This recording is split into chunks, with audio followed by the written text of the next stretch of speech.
Good morning. Good morning.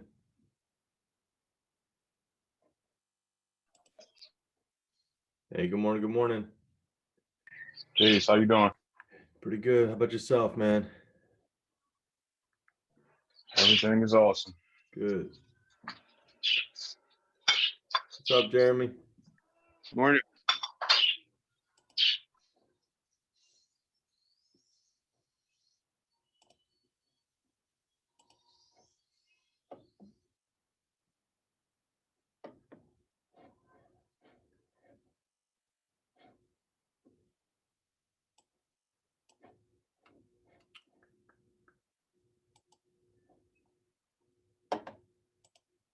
Oh, I don't know why my waiting room is turned on again.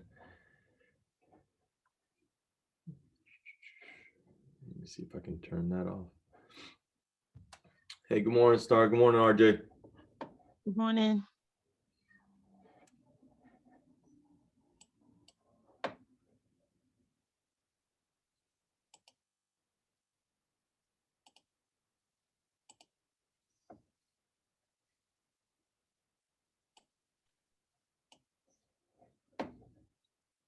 Just gonna give it another minute. Had some folks sitting in the waiting room. Must have accidentally left that on for some reason. All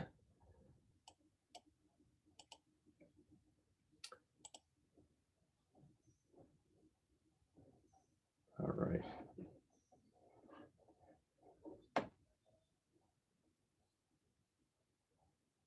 Keith, what's going on, man? Good morning.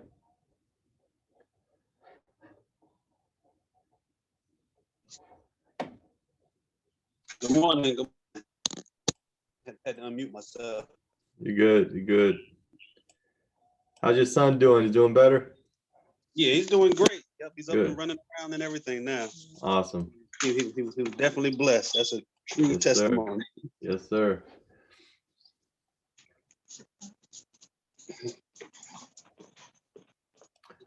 All right, I'm just gonna give it one more minute and then we'll get started. I appreciate you guys joining on this beautiful Sunday. A little cool here in VA, but it's nice outside. All right.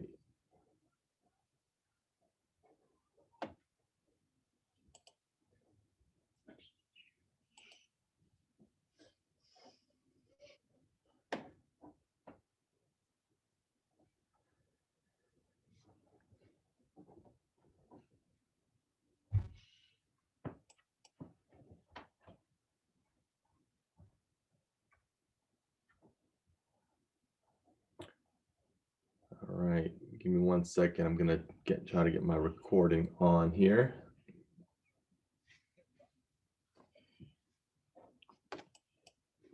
Can you guys see my screen okay? I can see it. All right. Yeah, we can see it.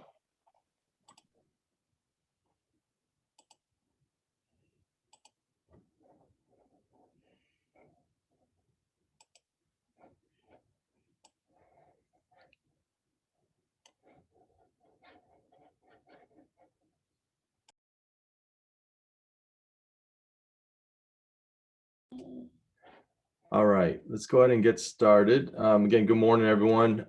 So I put out the poll in the behavioral wealth group, and the investing in personal finance planning had the actual most votes. So I thought I'd put some slides together to cover this topic, and just keep in mind, because we only have an hour, there's definitely a lot more depth to this topic.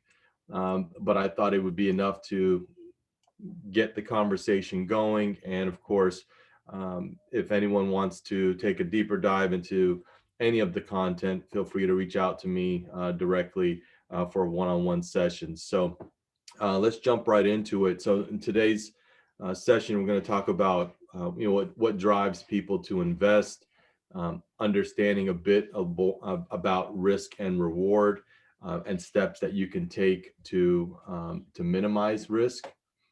And then we'll also discuss some of the primary retirement plans how to assess your net worth before beginning to invest, along with some interactive quiz questions at the end. As before, you can use the chat or just speak your answers out loud.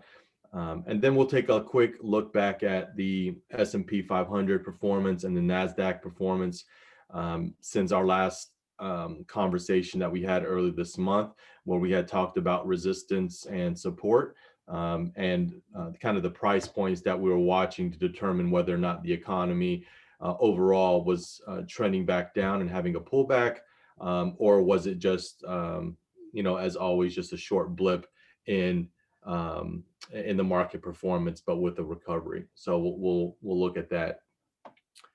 All right, going into the next slide here. So gaining knowledge is the first and most important preparatory step for beginning to invest.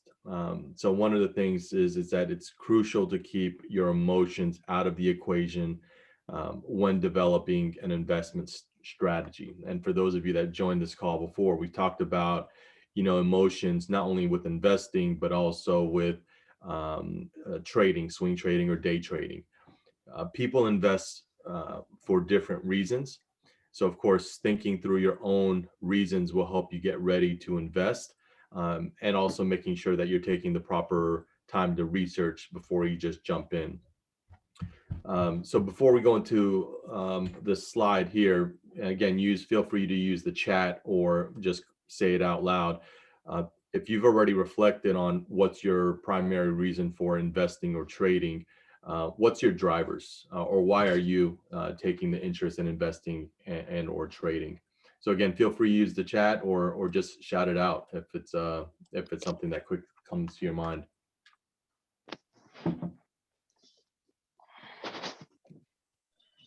So for me, I wanted to get into investing because it's people who are, no matter what their economic status is, people of success seem to invest and to make money off of it in the long term for retirement, or if you data swing trade, you can make residual income. But it always, piqued my interest, just to set myself up for the future, so my family up. So it's basically just looking at not so much people around you, because people around me don't invest or don't talk about investing a lot anymore until I got with this group. But it just always intrigued me how people are making money while they're not doing while they're making money. You know what I mean? They're sort of making money while they're working, doing other things. That would pique my interest at all. That was it for me. So Herb, early last year when you and I first started talking about this, if you could reflect back on what was there a specific conversation or something that you saw either online or just in the news that piqued your interest to start being more involved in this conversation? Because one of the things that we talked about before, and as we've seen even with this group growing, is that there's a lot of members on this group, but most of them join because they're trying to learn, and something happened in their day-to-day that sparked the interest, that shifted their focus. What was it for you last year that kind of turned that switch on to get more involved? You know what, for me, man, this might sound cliche. It seemed like all the stars were aligned, because like for so long I watched the news, and like after a blip on the news, they would show like, Dow and NASDAQ, what's up, what's down. I'm like, you see that daily after a while. You see it every day. Flipping through channels, I would come across like, CNBC, MSNBC started that.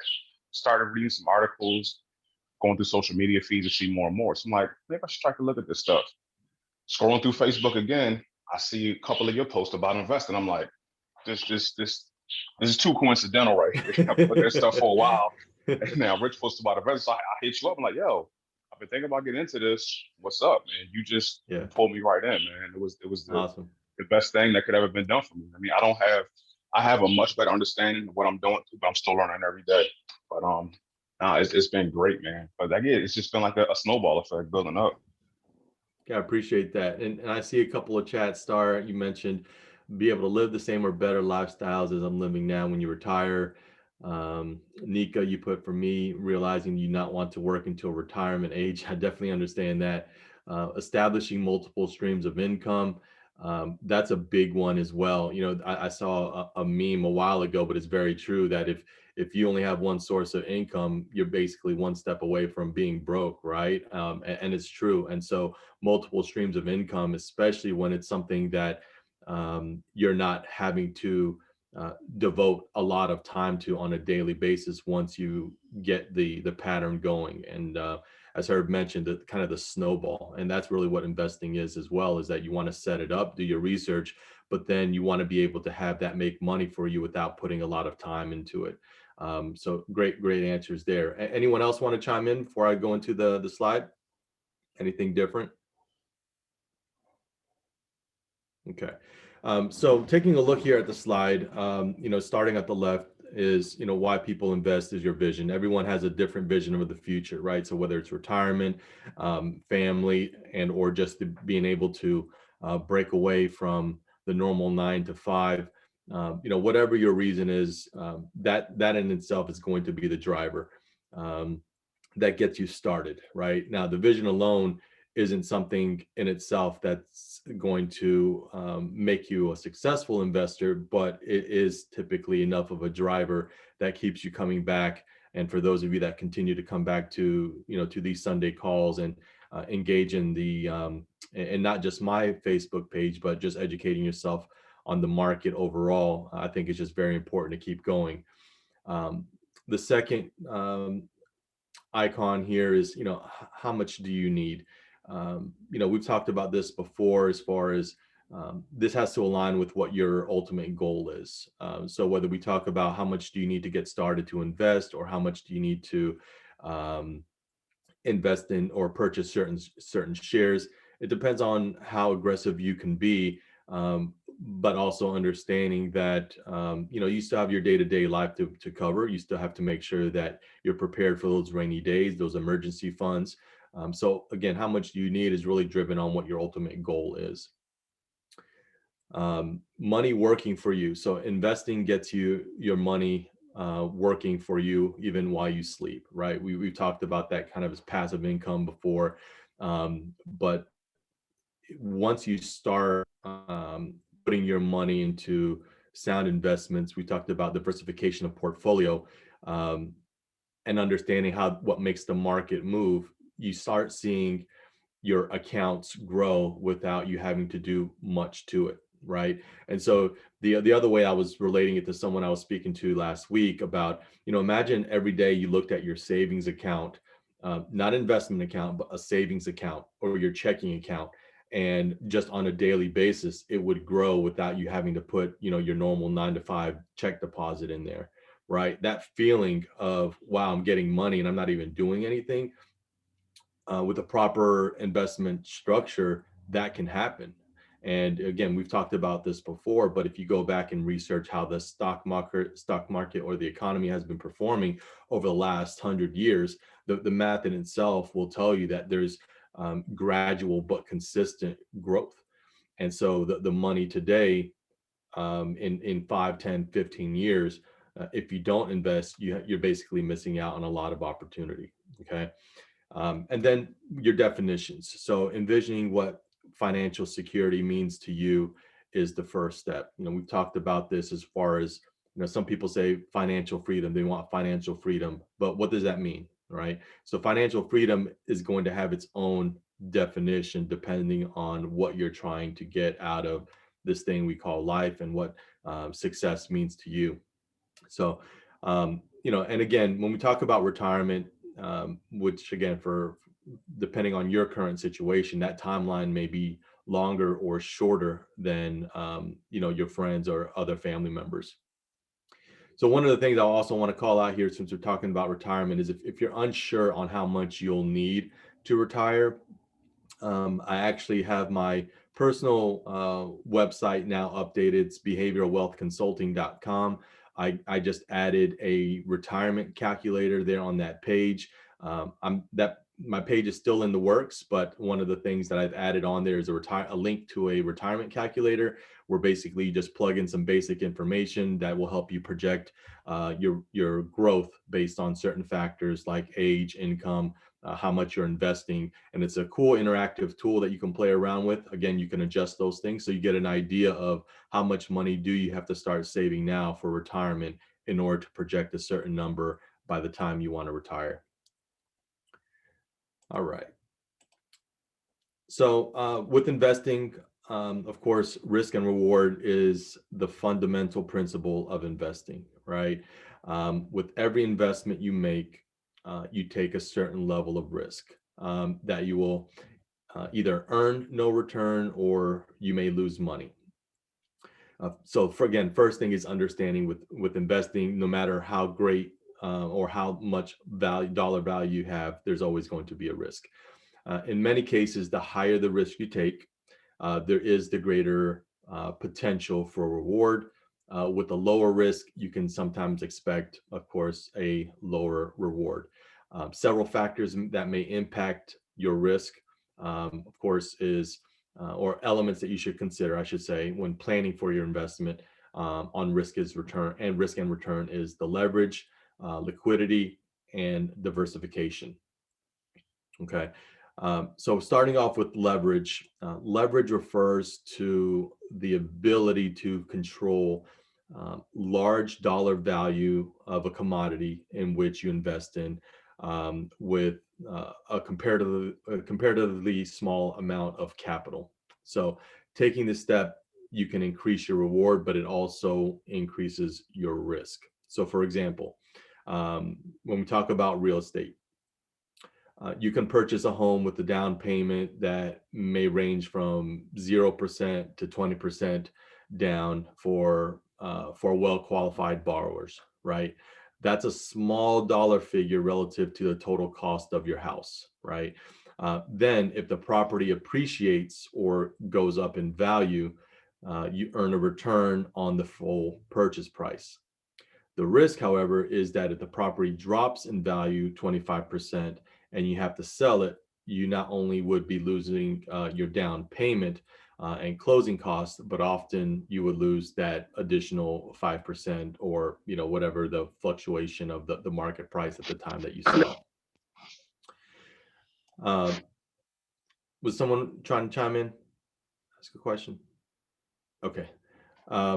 So the next one is liquidity. Liquidity refers to how quickly you can turn an asset into cash. Cash is the most liquid asset. So checking and saving accounts are monies that you can liquidate quickly or get to quickly. So if an investment cannot be turned into cash quickly, you may miss out on other opportunities, right? So that's one reason when you hear, some of these gurus on YouTube mention that, they don't believe in 401ks because, the penalty of taking your own money out in order to get into a business opportunity, it doesn't make sense. They don't have that cash on hand. But again, you have to take that into context of what is your ultimate strategy, right? If 401k is your only avenue to getting into money, then you may have to create another channel. So your investment also will be at a greater risk of losing money due to inflation and market conditions. In some cases, you may be stuck with an asset you cannot sell. So it's important to understand not only how you will make an investment, but also how you can liquidate the investment. So any questions on liquidity? Okay. And then the last one, diversification, simply means putting your money into different types of investments. Diversification is an important investment consideration because it can help reduce the risk of any single investment type. If one of the assets in your portfolio suffers from a major decline, some others may not go down as much or may even increase. Thus, of course, it reduces your overall losses. And again, we've talked about diversification just in stock portfolio, but taking it back to something I think everyone can relate to, which is 401ks, right? When you set up a 401k with your job, the portfolio that's typically offered up front is a well-diversified portfolio that covers a lot of different sectors, large cap, small cap, international companies, domestic.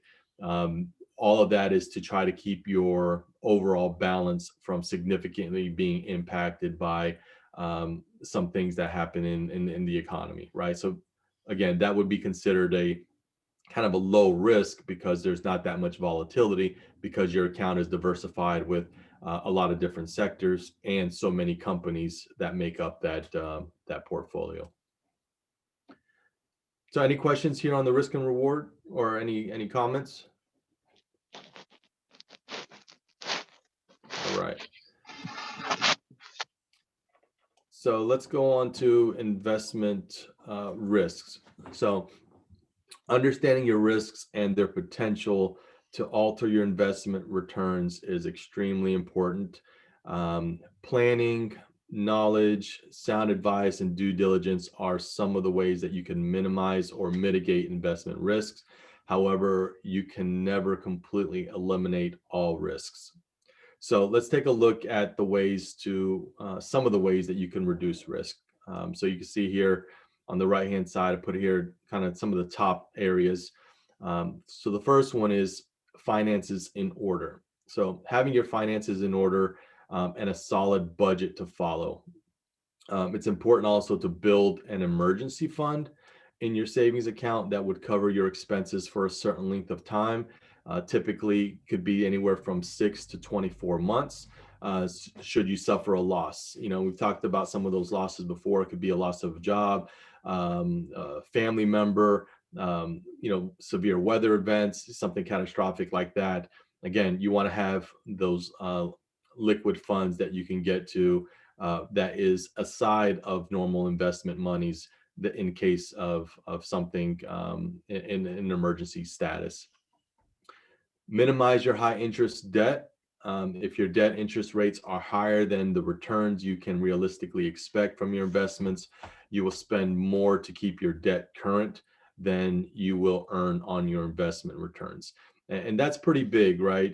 You know, I know growing up and right out of high school and my early 20s, I had multiple credit cards that I carried, and I never really understood or paid attention to the interest rates. My mindset was more so if I can pay the minimum balance, then I'm not going to worry about it, right?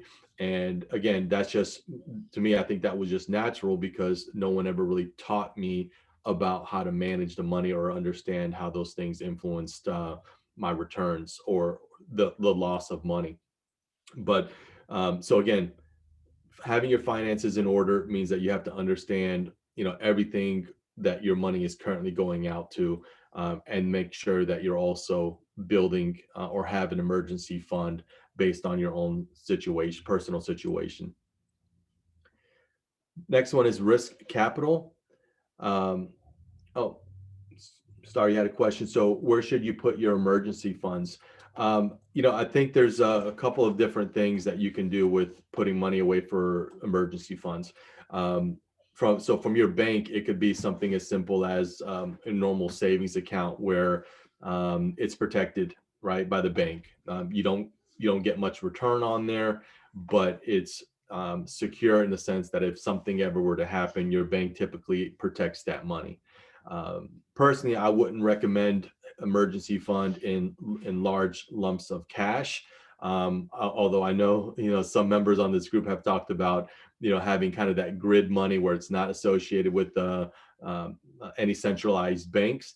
The only thing with that though is if you build up a large amount of cash reserve that it's not invested in a bank, if you were to ever try to use that money for, let's say an investment property and wanted to get a loan, there could be some red tape that you would have to go through once you tried to put that money down for a down payment.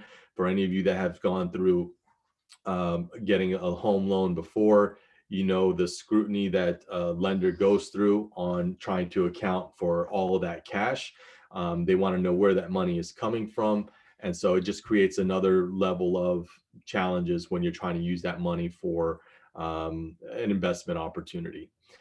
But I would say, it's always good to check with your main bank. Understand again if there's what kind of returns you get, because even though savings accounts don't give you a lot of annual return, there are some savings account that do give you more return than others. And if it's money that is intended to not be touched because of an emergency, why not make money on that, but still have the ability to get to it quickly? Next is an overall plan. So create an overall investment plan and judge how well each of the new investments you consider fits into that plan. Calculate the risk and potential reward for each of those investments. Ideally, you want to earn the highest return or reward with the least amount of risk, right? So again, this is going to be different for everyone because of your own personal situation that you have to consider, whether it's family, other budget requirements that you may have, obligations that you may have that don't have a lot of wiggle room. So this is going to be something that you're going to have to create and be tailored specifically for yourself before you start investing. And then the last one on this slide is gaining knowledge, which, again, I appreciate everyone continuing to be engaged not only on these Sunday meetings, but also on my Facebook group. But gaining knowledge is critical. Learn about each investment type you're considering. It's important that you know enough, at least to have a conversation with your financial team and ask informed questions that help you evaluate your investments. A financial advisor can help you make investment decisions, but at the end of the day, those decisions are yours to make. Set a goal to know enough to confidently evaluate your investments, options, and decisions. So I was having, kind of to break away from the slide here for a moment, several conversations with some close friends recently about their investment portfolio. And even for myself, I think I've shared with many of you, I have a personal financial advisor that I've been with now for just a little over a year. But when we review my investment strategy for my retirement accounts, it's a two-way conversation. It starts out with my advisor giving me recommendations on how to best utilize my cash on hand. We look at our performance of the ETFs or mutual funds that my IRAs are currently invested in and compare that against the market.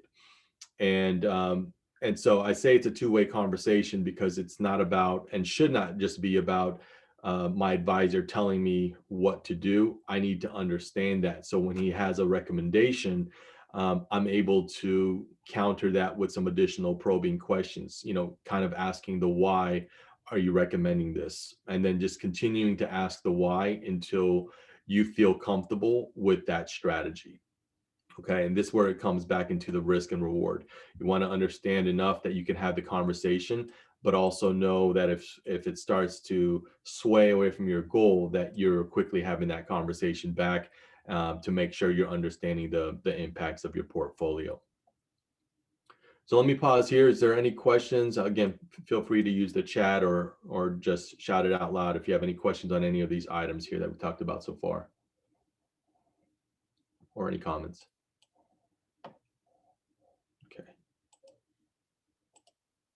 All right.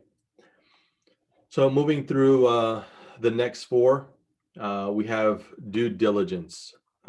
So conduct your due diligence research on each specific investment you consider. Due diligence means you educate yourself about each investment you're researching and do your homework before committing your hard-earned money.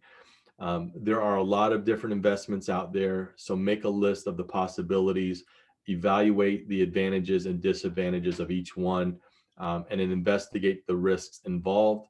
The other big thing that I don't get into much on these calls because it's outside of my scope is tax implications and any other factors that may impact your portfolio. So again, this is pretty big on doing the due diligence, because as we're learning, and for those of you that may have just started investing, it's easy to gravitate to what others are doing, especially if you're just learning for the first time, because your scope of understanding what different investment opportunities are out there may be limited to what your circle of friends, circle of family, and circle of social media is projecting to you. But it doesn't mean that it's the only thing to do, right? As far as investment. So always understand to make sure that that fits into your strategy and you understand the advantages, disadvantages, but also depending on the amount of money that you're looking to invest, the tax implications, especially when you're looking to take profits, you have to understand that that does come with a tax implication. I would always recommend if you're dealing with that kind of money, if you already have a tax advisor who's someone who does your taxes each year, throw those questions out there so you can understand, ways to incorporate gains and losses in your taxes each year. Next one is exit plan. So always have an exit strategy in place to address a variety of cases. Again, you can never prepare for everything, but having an exit plan is important, even with your long-term retirement accounts. What you want to do is make sure that you outline an exit plan that details the actions you will take in a variety of scenarios. So what if the investment goes up 25%? Well above the date you expected to pull profits? What if it drops 50% the day after you bought in? Think through all the options and plans to make logical decisions aligned with your personal financial plan. One of the biggest things that we've talked about and we've seen quite a bit in the market is if you panic sell or you panic buy, you're probably not making rational decisions. Okay, so going back to the very first slide where we talked about the emotions, this is what drives panic buying and panic selling. And when it happens across, millions of, regular investors, that's where we typically end up seeing the market fluctuations, which ultimately impacts 401ks, impacts IRAs, impacts individual stock purchases or portfolios that you may have. So understanding that for yourself will help you understand bigger picture of what's going on in the economy. Any comments on exit plan, or does anyone have any recent scenarios that they're willing to share of when they've had to use an exit strategy, maybe on an individual stock, company, or shares, or maybe even had a change in 401k or IRA?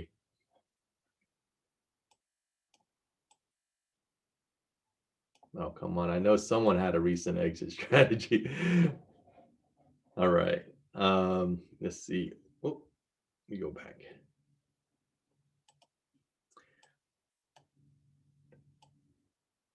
All right. The last two here. Trusted team. Locate a team of trusted, reputable, and established professionals who will stand ready to advise you about your investment options. However, keep in mind that, again, the financial decisions are ultimately your own. Having a trusted team of advisors is important, but ultimately you have to be the one making the decision. So when I talk about trusted team, again, feel free to shout it out or put it in the chat. Give me some examples of when I say trusted team, what would some of those titles be? This one I am going to pause and look for feedback. So this one's important. So when I say trusted team of professionals, give me some titles of what you think that means. Financial advisor. Financial advisors one. Yep. Any others? Come on, there's probably no wrong answer. Yeah, I mean, you got your accountants, your tax attorneys. Yep. There you go. Accountant, tax advisor. Yep. Yep. The other one I would say is, if you have an insurance advisor, right? Someone that may manage your home insurance, car insurance, disability insurance, right? Those are things sometimes we sign up for and we automatically just pay the normal monthly payments on those, but we rarely go back and see if we have an opportunity for a discount because we may have an opportunity to consolidate some of those insurance things. But yeah, everything you guys just said, tax, account, financial advisor. I'm going to even put myself out there as a financial coach, which of course is different from an advisor. Focuses more on, behavioral components than what a tax advisor or financial advisor may do. But yeah, that's what I mean by team. It's individuals that could be with you long term that helps understand your overall picture. That way, as your lifestyle changes, you can pull those individuals back into the group and say, look, here's what's changed in my personal situation. How does this impact you, tax advisor, you, financial advisor, you, insurance person? Because sometimes those life-changing events can happen, snap of a finger, right? If you all of a sudden get a big inheritance, win the lottery, those type of things, your professional team would help you help better manage or give you guidance on how to use those type of funds that may be new compared to your past scenario. So, and if you haven't established one of those yet, I know for myself, when I first got a financial advisor more than 10 years ago, my natural thought was I didn't make enough to even have an advisor. That goes to my lack of education and understanding. I thought I had to, be a millionaire in order to even warrant a financial advisor, but that's definitely not the case at all. And I would say the same thing with a tax advisor and all those other things that we just mentioned. It's not so much what your net worth is now, but the strategy that you're trying to put in place to put you in a better financial situation in the future. And I think having an established group of professionals like that can help you get there a little bit faster. All right. And then the last one is consistency. So success won't happen overnight, although, depending on what your definition of success, it can. We all have heard stories of people that come into success or money overnight, depending on certain situations. Make a commitment to follow a consistent long-term investment strategy. Don't forget or don't get bogged down in short-term gains or losses. That's just going to happen naturally with the market as far as the ups and downs. So you got to definitely be prepared for that. And then adjust your plan whenever new changes take place, and set up a schedule to review your plan either monthly, quarterly, or annually. Again, this is where your trusted team could be the group that you review with, or it could be as simple as just reviewing your own budget, your own investment portfolio, and make sure that it's still on track with what your initial goal was. All right. This next slide might not be new for some, but I thought it was important when we talk about just personal retirement plans and just investing in general. Because investing, and whenever we talk about retirement, saying that in itself just doesn't sound sexy, right? When we say we want to put money away for retirement, it doesn't sound exciting. But when you understand the different levers that you can pull to increase your wealth through those channels, it can be very exciting and it can be very addictive. And the more that you understand it, and it becomes somewhat like a game to increase your wealth, just by having different understandings of the financial world, it can be very enticing. But let's face it, in general, when people say I have a 401k or IRA, it just sounds very slow to grow. Right. And it can be, depending on your portfolio and your risk tolerance for investing. But if you look back, when you do retire, you're going to always have that look back period and say, you know what, if I would have never started on this date, I wouldn't have had this money that I am now relying on to continue to live and provide for my family. So retirement accounts or IRAs are investment vehicles that people can use to help fund their retirement. IRAs come in typically two forms. There's traditional IRAs that are funded with pre-tax income, and then they're taxed upon withdrawal. And then you have Roth IRAs that are funded with taxed income, and withdrawals are not taxed. So that's why you can see having a blend of that can also be important, right? So when you do get to the age of retirement, you don't want everything that you've been saving over the years to get hit with significant tax. So depending on how you decide to fund these will determine whether or not you may have to pay a tax in the future or not. Employers often sponsor retirement plans for employees, such as, again, we talked about 401k, the 403b, with two main types. You have a non-qualified and qualified. Qualified plans offer tax benefits by reducing your taxable income by the amount you contribute, and have two main categories defined. Two main categories. They're defined contribution and defined benefit. Defined contribution plans base your retirement benefit on the amount you contribute, where defined benefit plans ensure that you receive a specified monthly benefit at retirement. So again, understanding those two. And then there are some other types of IRAs. There's the SEP IRA, which is a simplified employee pension. There's a non-deductible IRAs. There's spousal IRAs. There's simple IRAs, and then there's also self-directed IRAs. And each one of those have something slightly different that you might view as a pro or a con. So again, as you're looking to choose one, it's always good to go through your broker who you're looking to set up an IRA account with. So for example, I've mentioned E-Trade just because I personally use E-Trade, but any other broker that offers IRA accounts, you typically have a way to access someone from the broker that can explain those differences for you. And again, make the decision that best fits your lifestyle and your own situation. On the terms defined here, what you see in the center, just again, this is more of just information on terminology. So current principal is the amount of money you initially put in an investment. Additional investment, the amount you plan to add to the investment each year. So again, if this is a monthly contribution, quarterly, some people during tax season, if they happen to get a return, they'll use a lump sum to put in the investment.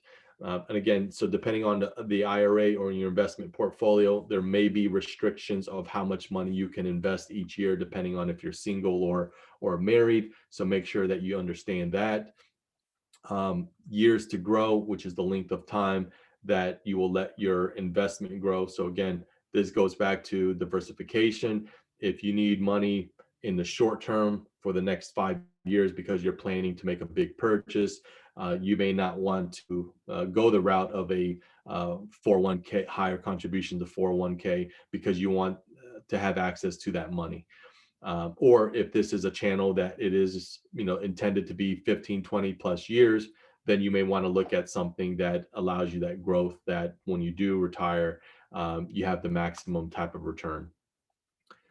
So annual return or investment interest rate return, again, this is just basically for profit or revenue generated. Your ROI, return on investment, is your net profit divided by your total investment. All right, so this next slide, assessing your net worth. So what is net worth? Net worth is a measure of your economic position, your current personal wealth. Simply put, your net worth is the difference between what you own, which is your assets, and what you owe, which is liabilities. Your net worth is the amount you have left over after all your bills are paid. So if your assets exceed your liabilities, you have a positive net worth. If you owe more in liabilities than what you have in your total assets, then you have a negative net worth. So why is this important? It's important because your net worth it's important to know your net worth for several reasons. First, your net worth is the best measure of your financial overall health. Because it's a solid number you can monitor over time, you can use it as a barometer to gauge progress toward your long-term goals. But it also helps you to focus more on your assets and income level, and ensuring that you have a proper debt load ratio in perspective based on your overall financial picture. And it also may be a factor when you're trying to reach out to lenders when you're trying to apply for a loan, right? So again, we've talked about credit, net worth, debt ratio. Those are all things that are looked at when you're trying to apply for a loan. You can calculate your net worth. And as you can see here, it's basically, again, subtracting your total liabilities from your assets. Assets in any item of the economic value owned by a person or a corporation. The value of an asset can change in either direction over time. Again, we talked about that example with the house going up or down. Tangible assets represents things of value that you own that have a physical presence and that can be seen. For example, cash or gold, real property, equipment. Intangible assets represents things that have value but cannot be seen. So for example, would be things like a copyright, trademark, patent, brand recognition, intellectual property rights. Those are things that can be looked at as intangible. And then again, we talked about liability, but liability is a loan or other debt obligation that you have to pay. So for example, credit card balances, mortgages, car loans, student loans, personal loans, those would be things as considered a liability. So any questions on assessing your net worth? Just doing a quick time check. We have about 15 minutes left. I wanted to at least get through some of these quiz questions. So yeah, go ahead. I got a comment on like the debt to income ratios, things like that, just your liability side. I would suggest everybody do their own research on what that percentage should be. And I kind of say that lightly because, everybody's got they're in different places. But if you go to a bank and you're looking to get a home loan, you'll find that what they tell you can afford is usually quite a bit higher than if you go on and start looking at some of like the nation's top, financial gurus or advisors or whatever. And, you got to remember their job is they're making money off of you the more you borrow. So their job is to stretch you as far as they can without you hopefully not defaulting on the loan. Yeah. You can't blame them for it. That's their job. Our job, Yep. Nobody's job is to look out for our future except for us. So we have to recognize people have different intentions and motivations, and we got to protect ourselves. But so I say all that to say, I would get online and start researching, because you'll find that what a lot of your top financial people suggest is way lower than what banks and credit cards will approve you for. And the reason that is because these guys are looking at not just what can you afford today. Like a lot of times we do that. I've done it before. We look at can I make this payment? Can I make that payment? If I add them together, how much do I have left over at the end of the month?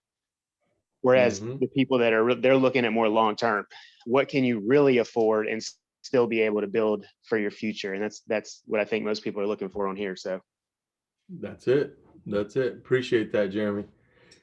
All right. So the next couple of slides, just again, engagement type of questions. Some of the questions here cover some of the content that we went over, and some of it is going to be just good information. So taking a look at the questions, and again, feel free to use chat or mental reminder, but I'm going to go through these here. I'm going to pause for a moment, then I'll bring up the answers. So the first question: investments are money or assets put to work with the hope of getting a future return. True or false? Question number 2: which of the following is a risk associated with investing? More than one answer may apply. So take a look at that. Number 3: the fee charged by a broker when you buy or sell a stock is called what? Number 4: which of the following are examples of tax-deferred investments? Again, more than one may apply. And then number 5 here: mixing a wide range of investments in a portfolio for the purpose of risk management is known as diversification. True or false? So again, I'm going to give it a minute here. Again, make your own mental note of the answers, just taking a look.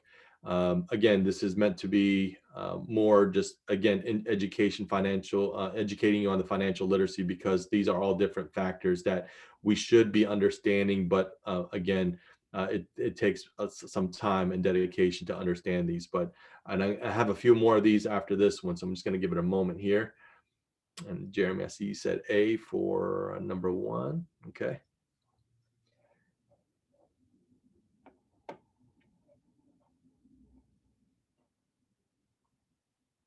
All right.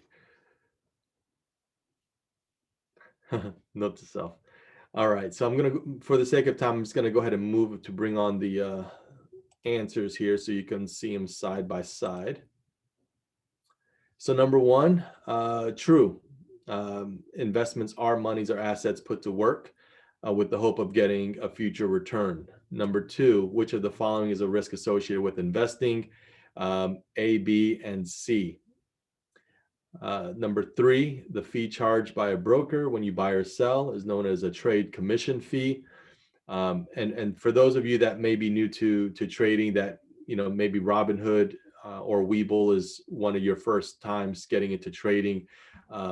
Before those apps came out, bigger broker companies like E-Trade,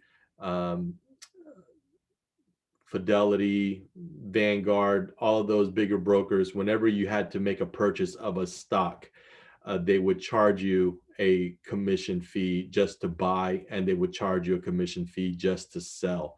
So if you can imagine, completely different world than we are now, where you have people that are buying and selling in a blink of an eye. Before, even when I first started trading a couple of years ago, or probably about 3 or 4 years ago now, every time I made even one trade, I would have to pay, I think, $5.95 just to buy. So whenever you were trading at that time, you had to make sure that you had enough profit made to offset the commission fee that the broker charged you. Yeah, Star, that's probably another reason, right? It deterred a lot of people because you would sometimes end up having to pay more in the commission fees than you actually made profit for. And then the last one here, mixing a wide, number 4. Which of the following are examples of tax deferred investments? You have the IRA and 403B. And then mixing a wide range of investments in a portfolio for the purpose of risk management is known as diversification. And we just touched on that one. That one is true. All right. Next set of questions here. Number 6, there are many investment options available today. Match each investment related term with the meaning. Number 7, as an example of Karen, is a small investor who sometimes invests money in stocks through her brokerage account. Recently, she was charged a fee by her brokerage firm for not trading within a certain period of time. What type of fee is this? Now, number 8, each month Bradley purchases $200 worth of a stock, regardless of its cost. This is known as an example of what?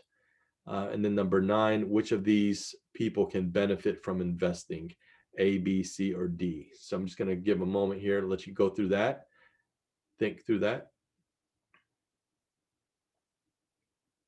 And if any of these scenarios are brand new to you, again, that's kind of the intent, trying to help give you a broader range of the different type of financial literacy terms and scenarios that exist today. So next time you experience it, becomes more understood.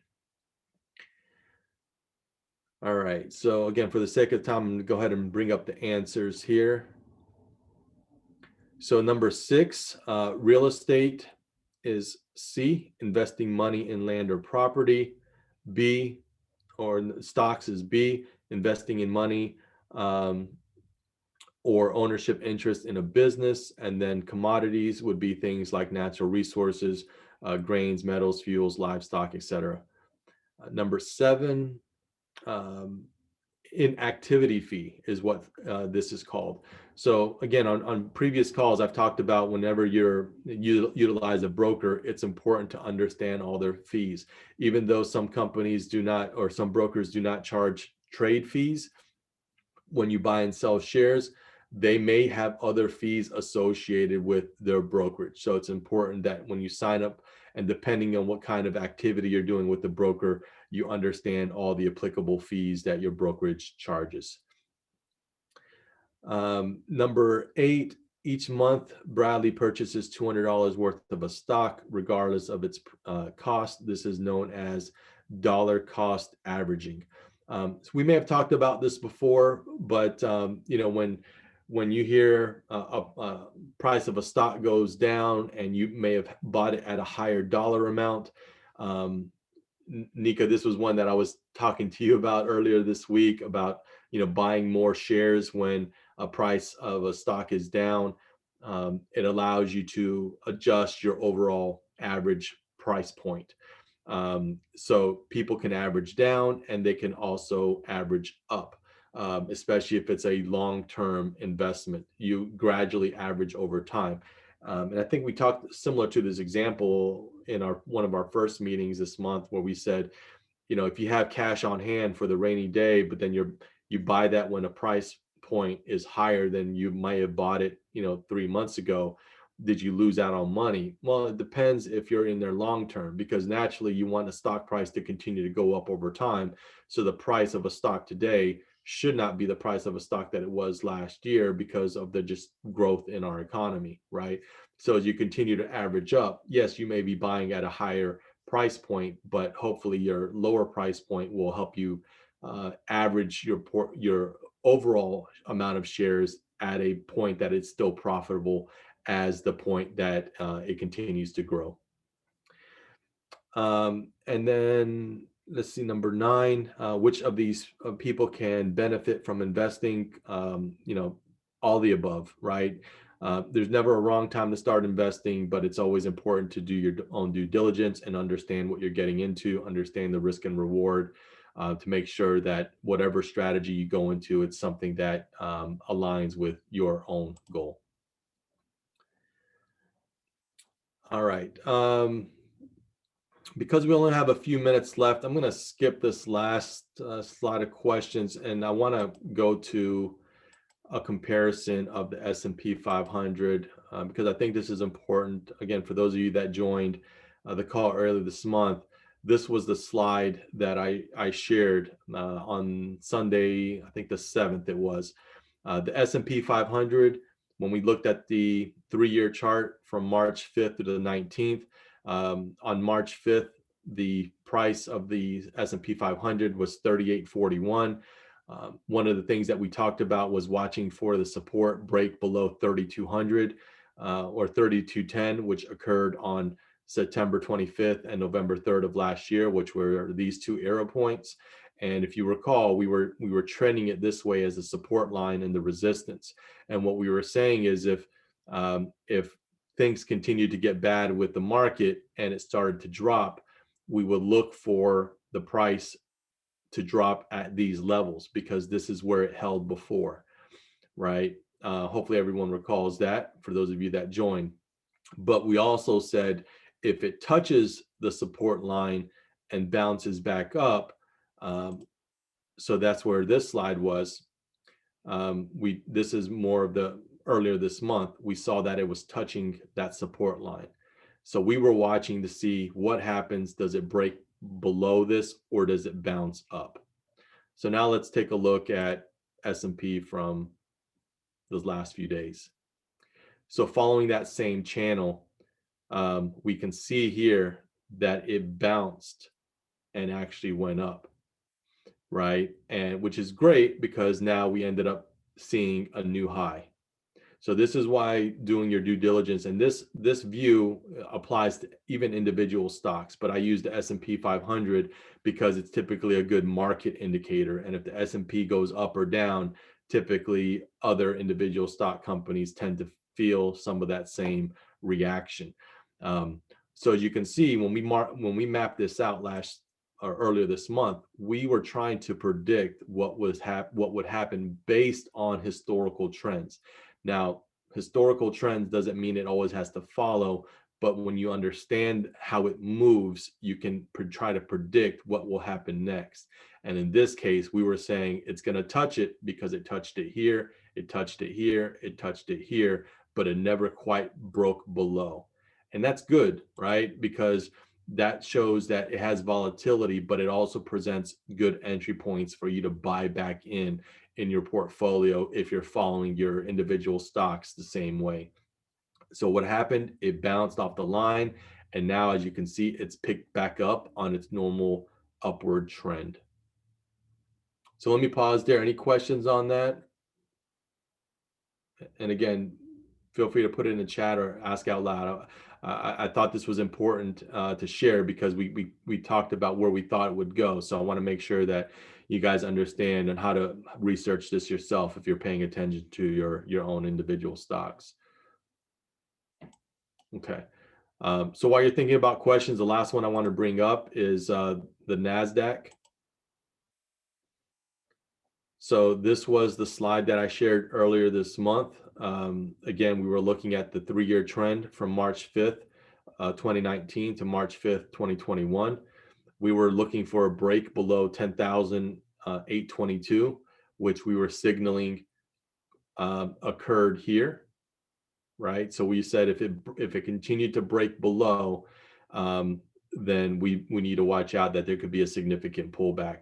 But then that the high was at 14,175 was the resistance, because that was the recent new high at that point.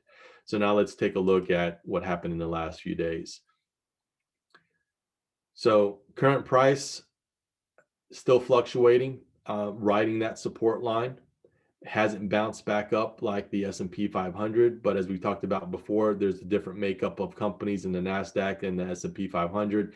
So although the trend line may be following closely, it doesn't have to be exactly spot on. So as you can see with the NASDAQ, it's currently still riding that support line. If we trend it back even further, you can see that it's following that nice support line. And at this point, it's not broken to anything significant that indicates any significant signs of a pullback. So going into these next couple of weeks, what we'll continue to look for is that it continues to ride this channel. As long as it has that fluctuation in between the support and resistance, this long-term trend is exactly what we want to continue to see, right? And again, so why is this important? Because if you have a 401k, if you have an IRA, these type of trends impacts and influences your overall performance on your portfolio as well. So I use the NASDAQ and S&P to follow how this may affect my personal finances and portfolio.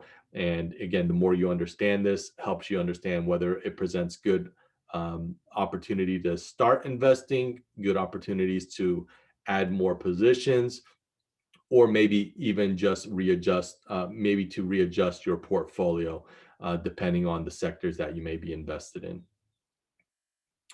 All right, so we're right at the time, and again, as Nika says, my shameless plug. Anything that I cover today, we definitely more levels of depth. If you're wanting to learn more about any of the specific topics that I shared today or in any previous meetings, feel free to reach out to me directly. I can tailor the one-on-ones or multiple sessions based on what you're trying to learn. Again, as just a rule of thumb, because I'm not a financial advisor, I do not give specific investment advice, but help educate you on the different terminologies and how to educate yourself so you can make the best informed decisions. And as always, this channel is completely done by me wanting to help others continue to support this channel. I have my Cash App and PayPal if you'd like to donate. If you found out this session was helpful, I appreciate any donations to this channel and myself. So with that, I hope everyone has a great Sunday and make some money this week. Have a good week, everyone. Thanks. Take care, everyone. Appreciate it. Take care. Thanks, Rich. Yep. Thank you. Thank you.